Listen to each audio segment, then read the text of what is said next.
ஏங்க எந்திரிக்க. என்னம்மா என்ன விசேஷம் இன்னைக்கு? என்ன இப்படி கேக்குறீங்க? இப்படி விசேஷம் என்னன்னு கேக்குறதா இன்னைக்கு தமிழ் புத்தாண்டு. எல்லாருக்கும் தமிழ் ஊர்ல புத்தாண்டு எல்லாம் வாழ்த்துக்குங்க. ஊர்ல எல்லாம் என்ன பண்ற? ஊர்ல எல்லாம் பாத்துருக்கீங்களா? மச்சான் மாமன்ட்டு வெள்ளை வெட்டி சட்டை கட்டி மச்சான் மாமான் இல்ல, மச்சான் மச்சான் கொழுந்து.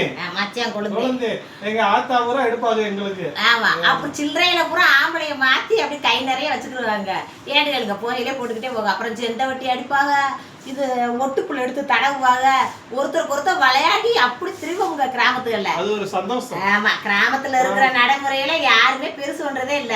சித்திரை அன்னைக்கு ஒண்ணுன்றதுனால சந்தோஷமா அங்க ஊர்ல இருந்தோம்னா நல்லா கிராமத்துகள்ல ஓடி ஆடி அப்படியே ஒருத்தர் ஒருத்தர் சட்டை வட்டி தடவிக்கிட்டு மச்ச ஒருத்தர் விளையாடிட்டு கிடப்போம். இங்க நகரத்துல அதெல்லாம் கிடையாது. இருந்தாலும் நம்ம வாழ்ந்த வாழ்க்கையில அந்த இதை வந்து மறக்க முடியாது. அதனால என் சீமாப்பாக்கு நாளத்தை எடுக்க பாரு, எந்த விரல படுக்கலன்னு வரலையா.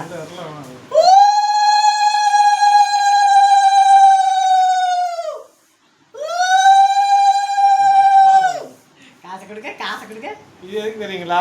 மகிழ்ச்சி வெளிப்படுத்துனதுக்காக. எங்க கிராமத்துல எப்பயுமே இந்த மாதிரி ஆளாதி எடுத்தவனீங்க பணம் கொடுக்கணும். பணம் கொடுத்தாதான் இன்னைக்கு வந்து செல்வம் சேரும்ன்றது. நண்டு உண்டியல்ல போட்டுக்க, உண்டியல் போட்டு சேர்த்துக்கிட்டு இருக்கு நண்டு. இதுக்கு சைக்கிள் வாங்குறதுக்கு எப்படிங்க நல்லா இருக்கா? எங்களுடைய இந்த பாரம்பரிய முறை கிராமத்துல நடக்கிற எந்த ஃபங்க்ஷனையுமே பெருசா எடுக்கிறாங்க இல்லைங்க.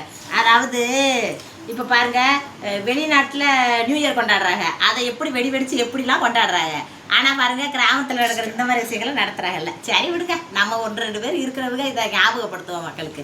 லைக் போடுங்க. எனக்கு இன்னைக்கு தமிழ் புத்தாண்டு நம்ம நிறைய கொண்டாட மாட்டோம். ஏன்னா இது கிராமத்துல மட்டுமே கொண்டாடி இருந்ததுனால ஆங்கில புத்தாண்டையே கொண்டாடி. ஆனா இது தமிழ் புத்தாண்டு. தமிழ் புத்தாண்டு வந்து என் மனைவிக்கு சந்தோஷம். Love you. புதுச்சாலை நல்லா இருக்கா? இருங்க இது